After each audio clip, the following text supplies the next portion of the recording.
Você com certeza já ouviu dizer que o hemisfério cerebral funciona de maneira diferente do outro, não é mesmo? Apesar de cada um funcionar de modo diferente, eles precisam agir entre si harmonicamente, em sincronia, a fim de coordenar muito bem todo o corpo. Se você assiste muitos vídeos na internet, muitas séries, muitos desenhos animados e etc., corre o risco de quebrar essa harmonia interhemisférica cerebral.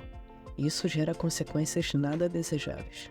Antes de seguir com o vídeo, inscreva-se logo no canal e ative o sininho de notificações, para não perder conteúdos que serão muito úteis à tua saúde. Já viu imagens como esta aparecendo na tela?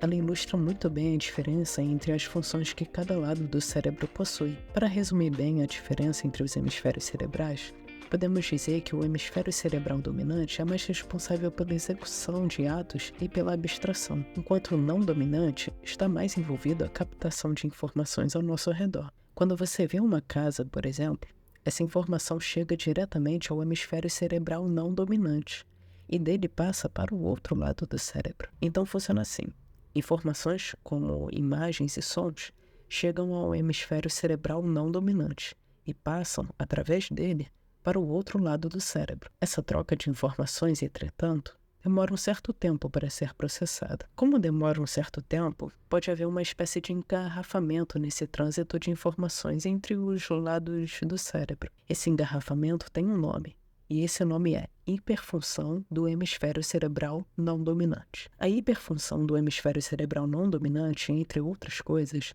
pode acontecer pelo excesso de informações. Se você pensou em televisão e vídeos da internet, acertou.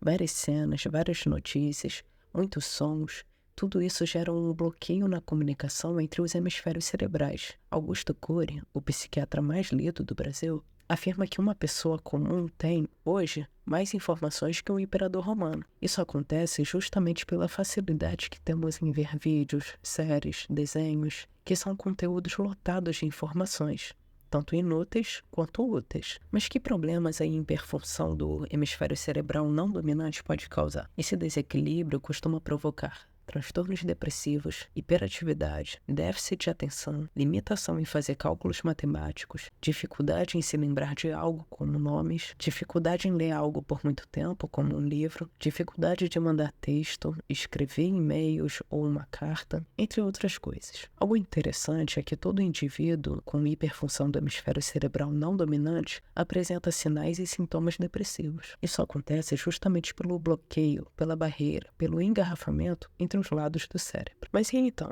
o que fazer para tratar isso? Se você tem o costume de consumir muitos conteúdos na internet ou na televisão, é muito aconselhável abandonar esse hábito, pois ele é, muito provavelmente, causa ou agravante de uma hiperfunção que você pode ter. Outra dica muito interessante é aumentar o tempo de repouso sensorial, ou seja, passar mais tempo longe de informações, especialmente as visuais e sonoras. Passar mais tempo passeando, brincando com teu animal de estimação, aproveitando uma boa paisagem, conversando, são exemplos de coisas que descansam a tua mente e não a lotam de informações. Caso você trabalhe com redes sociais, pode ser muito difícil diminuir a tua exposição às informações. Entretanto, você pode dividir o teu tempo de trabalho em sessões. Entre cada sessão, coloque uma pausa de alguns minutos, onde você não fica exposto às informações. Isso dará mais tempo do teu cérebro de assimilar as informações, de fazer aquela troca de informações entre um hemisfério e outro. E isso vai diminuir as chances de gerar aquele engarrafamento. Essas dicas servem especialmente para prevenir o problema interhemisférico e reduzir ou eliminar a possível fonte dele. Entretanto,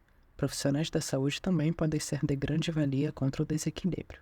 O auriculoterapeuta clínico, por exemplo, é um profissional que consegue averiguar como está a interação entre os hemisférios cerebrais e fazer ajustes nela. Além disso, ele pode atuar em outras possíveis causas da hiperfunção do hemisfério cerebral não dominante, como nos traumas psíquicos e no desuso de substâncias viciantes. Outros profissionais que podem ou não atuar com a auriculoterapia são o psicólogo e o terapeuta ocupacional, que são terapeutas excelentes para intervir e diagnosticar em problemas psicoemocionais e sociais. E então, fazia ideia de que o excesso de informações pode prejudicar a troca entre os hemisférios cerebrais? Então compartilhe o vídeo, deixe teu like e se inscreva no canal para continuar por dentro de informações úteis como esta, que pode te ajudar e ajudar outros em assuntos relacionados à saúde.